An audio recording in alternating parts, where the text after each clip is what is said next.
Bonjour à tous, mes amis. Je suis venue aujourd'hui vous ouvrir mon cœur, vous raconter une histoire qui est la mienne, une vérité lourde que je porte depuis des années. J'ai besoin de votre aide, de vos conseils, parce que je suis perdue, coincée entre la richesse et un secret qui me ronge. Écoutez-moi bien et dites-moi ce que vous feriez à ma place. Tout a commencé il y a plusieurs années, avant même que je rencontre mon mari. À l'époque, lui, il n'avait rien, pas un sou en poche, juste des rêves plein la tête. Il vendait des accessoires de téléphone, des chargeurs, des coques, tout ce qu'il pouvait pour s'en sortir. Mais rien ne marchait. Il passait d'un commerce à un autre, sans succès. Il voyait des gens plus jeunes que lui réussir, des anciens dans le métier s'envoler. Et lui, il sombrait de plus en plus. Il m'a raconté qu'il s'était juré qu'avant de se marier, il deviendrait riche, ou du moins qu'il aurait des centaines de milliers, voire des millions. Mais la vie ne lui donnait rien, et il était fatigué de courir partout sans direction. Quand on s'est rencontrés, il m'a dit qu'il en avait assez de cette galère. Il voulait une femme, une famille, quelqu'un avec qui grandir jusqu'à la vieillesse, même s'il n'avait pas encore l'argent qu'il rêvait d'avoir. Et puis, il m'a parlé d'une prophétie. Un prophète lui avait dit que s'il se mariait, la chance le suivrait, qu'il deviendrait riche, que sa vie changerait, qu'il n'y aurait plus de confusion. Moi, j'ai pensé. Bien sûr, une femme, c'est une bénédiction pour un homme, ça doit être ça. Alors, j'ai dit oui. On s'est mariés et on a emménagé dans un petit logement dans un compound public. Le loyer, 7 000 francs par mois. Mais même ça, mon mari ne pouvait pas le payer. On vivait au jour le jour, la bouche pleine de dettes, on mangeait à peine, on empruntait à tout le monde dans la rue. Moi, je ne suis pas du genre à rester les bras croisés. Je suis une femme qui travaille dur. J'ai trouvé une femme au marché qui m'a permis de vendre des boissons devant sa boutique. Elle ne me demandait rien, elle payait son loyer, et moi, je posais mes bouteilles d'eau et de boissons là, pour les passants, les commerçants, tous ceux qui avaient soif ou qui mangeaient. On gagnait un peu, juste assez pour grignoter et payer ce maudit loyer petit à petit. Mais un jour, sans raison, cette femme m'a dit « Ne viens plus vendre ici ».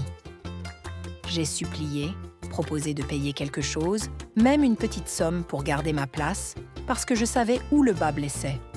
Mais elle a refusé catégoriquement. J'ai dû rentrer chez moi, les mains vides. Peu après, le propriétaire nous a mis dehors. On ne pouvait plus payer les 7 000 francs. Il nous a donné un avis d'expulsion et on a été chassés du compound. La honte me collait à la peau. Dans la rue, les gens parlaient « On ne la voit plus, elle a disparu ». Moi, je baissais la tête, incapable de répondre, pleine de gêne. J'ai confronté mon mari. Tu m'as dit qu'une fois mariée, la chance viendrait, que le prophète t'avait promis la richesse. Mais regarde-nous, ça fait des années, et on s'enfonce encore plus. On n'arrive même pas à manger un repas carré par jour, on doit mendier pour survivre. Il n'a rien dit, il est resté silencieux. Mais un jour, quand la situation est devenue insupportable, il m'a dit « Allons voir ce prophète ». J'étais désespérée, prête à tout pour qu'on s'en sorte, même à affronter n'importe quoi pour avoir cet argent. J'ai dit « D'accord, allons-y. Peut-être qu'il priera pour nous, qu'il nous donnera un jeûne à faire et que tout ira mieux. » On est parti avec un de ses amis, celui qui l'avait conduit à ce prophète au départ. Sur le chemin, l'ami a demandé à mon mari « Tu as apporté ce que le prophète a demandé ?» Moi, j'ai tendu l'oreille. De quoi parlait-il ? Mon mari ne m'avait rien dit. Même dans notre misère, il me parlait d'habitude. Mais là, rien. Je l'ai interrogé. Qu'est-ce qu'on doit apporter ? Il m'a fait signe de me taire, et on a continué. Quand on est arrivé, j'ai compris que ce n'était pas une église. C'était un grand temple, un endroit étrange, intimidant. À l'entrée, un homme énorme nous attendait, complètement nu. Pas un bout de tissu sur lui, ni pagne, ni rien, comme au jour de sa création. J'ai eu peur, je me suis dit, où est-ce qu'on m'emmène ? Ce prophète, C'est quoi ça ? J'ai voulu fuir, mais je me suis retenue. Je voulais voir jusqu'où ça irait. Le prophète n'est pas entré par la porte comme tout le monde. Il a tourné le dos et est passé en marche arrière. Nous aussi, on a dû faire pareil. Mon mari, son ami et moi. On est entrés dans ce temple en reculant, comme des ombres, le cœur battant. À l'intérieur, le prophète nous regardait fixement. J'étais terrifiée. Pourquoi il ne portait rien ? Pourquoi tout ça semblait si bizarre ? Je ne comprenais pas. J'ai chuchoté à mon mari. C'est lui, le prophète. Il m'a dit « Tais-toi et écoute ». Le prophète a demandé « Vous êtes prêts ?» Mon mari et son ami ont dit oui sans hésiter. Moi, je n'ai rien dit.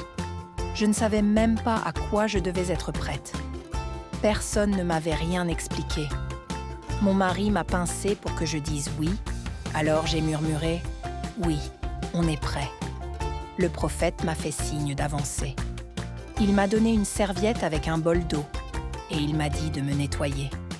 Je l'ai fait, tremblante, et il a repris la serviette.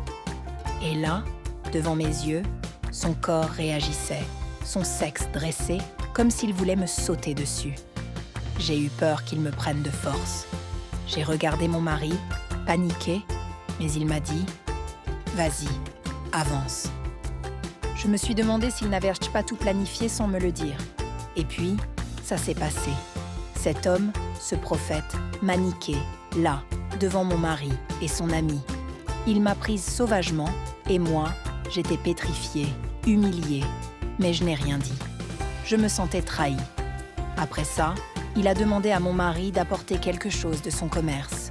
À ma grande surprise, mon mari a sorti un chargeur de sa poche. Il était revenu à son business d'accessoires téléphoniques. Il l'a donné au prophète, qui a fait je ne sais quoi dessus. Des gestes, des murmures, avant de le lui rendre en disant « Mets ça dans ta boutique. Tout ce que tu vendras là-dedans te rendra riche. Ce chargeur sera comme un aimant pour la richesse. Tu pourras ouvrir d'autres boutiques, mais celle-ci sera la plus prospère. La seule chose qui pourrait tout détruire, c'est si elle brûle ou si elle est démolie. Sinon, la richesse restera. » J'étais sous le choc. Mon mari avait ça dans sa poche depuis le début. Ça voulait dire qu'avant même de me rencontrer, il savait ce que ce prophète demandait. Mais il ne m'avait rien dit. On est rentré chez nous, et moi, j'étais brisée. Je ne savais pas quoi penser. Mais peu après, tout a changé. L'argent a commencé à couler à flot. On ne galérait plus pour manger, on donnait même de l'argent aux gens dans la rue. J'étais heureuse. Qui ne le serait pas ? Mon mari m'a acheté une voiture avant de s'en offrir une. On a quitté le compound pour un appartement de 3 chambres, puis on a acheté des terrains partout à la capitale, et même dans tout le pays. J'ai commencé à voyager à l'étranger quand je voulais. Je faisais tout ce qui me plaisait. L'argent était là, en abondance. On est passé de la misère à une vie où je pouvais distribuer des billets sans compter. Mon mari me rendait heureuse. Il faisait tout pour moi.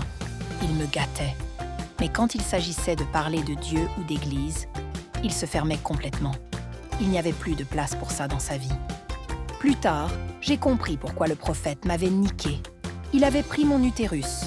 Oui, il l'avait arraché pour donner la richesse à mon mari. Il lui avait aussi fait mâcher des concoctions, des choses qu'il devait avaler, et ça a changé son cœur. Il est devenu dur, sans pitié, comme une pierre. C'était comme si Satan était en lui, mais il était devenu audacieux, capable de choses qu'il n'aurait jamais osé faire avant. Moi, je suis en parfaite santé, mais je ne peux plus avoir d'enfants. Quand je vois des femmes accoucher, je suis heureuse pour elles. Je leur donne de l'argent, des cadeaux, mais au fond, je pleure en silence. Je sais que ce bonheur ne sera jamais pour moi. Mon utérus est parti, médicalement. Il n'y a plus rien. Mon mari, lui, commence à avoir des problèmes. Un jour, c'est les reins, un autre le sucre. Toujours un truc qui le traîne à l'hôpital. Mais moi, je suis là, intacte, sauf que je ne peux plus porter la vie. Et ce n'est pas tout. Le prophète nous a recontactés. Il a dit que tous les 10 ans, on doit revenir pour un renouvellement. Ça veut dire que je dois retourner là-bas, le laisser me niquer encore, pour nettoyer mon utérus, pour qu'il ne reste rien, pour que je ne tombe jamais enceinte. Il a expliqué que s'il restait quelque chose et que je tombais enceinte, je mourrais. Et l'enfant aussi. On est à la 8e année maintenant. Dans 2 ans, ça fera une décennie. Mon mari, lui, ne dit rien. Tant que l'argent coule, il s'en fout. Moi, je suis terrifiée. Cet homme est énorme, effrayant, un colosse qui fait peur rien qu'à le voir. La première fois, je ne savais pas. On m'a poussée. Mais là, si j'y retourne, ce sera ma décision. Et je ne veux pas revivre ça. Je ne sais pas quoi faire. Est-ce que je dois en parler à mes parents? Ma mère m'avait prévenu de ne pas épouser cet homme. Mais j'ai suivi mon cœur, pensant qu'on construirait une famille ensemble. Si je leur dis, ils risquent de tout rejeter, de nous faire abandonner cette richesse. Et on retomberait dans la misère, à zéro. Je suis fille unique, la seule fille de ma mère, entourée de frères.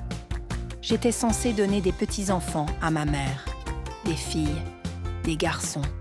Mais je ne peux rien offrir. Quand elle me demande pourquoi je n'ai pas d'enfants, je dis « c'est le temps de Dieu, il faut prier ». Tout le monde prie pour moi, et moi, je dis « merci, ça viendra ». Mais moi, je sais la vérité. Je les gâte, je prends soin d'eux avec cet argent, mais je cache ce secret. Et dans 2 ans, je devrais choisir. Retourner voir ce prophète ou tout perdre. Aidez-moi, je vous en supplie. Qui dois-je blâmer? Mon mari, qui m'a caché tout ça dès le début, qui m'a laissé croire que c'était juste une prophétie innocente. Moi, qui ai vu cet homme nu, ce temple bizarre, et qui ai quand même suivi sans dire non? Ou son ami qui était là, complice? Mon mari était là quand cet homme m'a prise. Il n'a rien fait. Et moi, à ce moment-là, j'ai cru que c'était par amour, que j'étais aveuglée. Dois-je retourner là-bas pour garder cette vie, laisser cet homme me toucher encore tous les 10 ans? Ou dois-je tout avouer à ma famille, risquer de tout perdre et retourner à la pauvreté? Je suis confuse. Si j'avais dit non ce jour-là, peut-être que rien de tout ça ne serait arrivé. Mais j'étais là, devant tout le monde, et je n'ai pas fui. Dites-moi ce que vous feriez. Je ne veux pas choisir seule.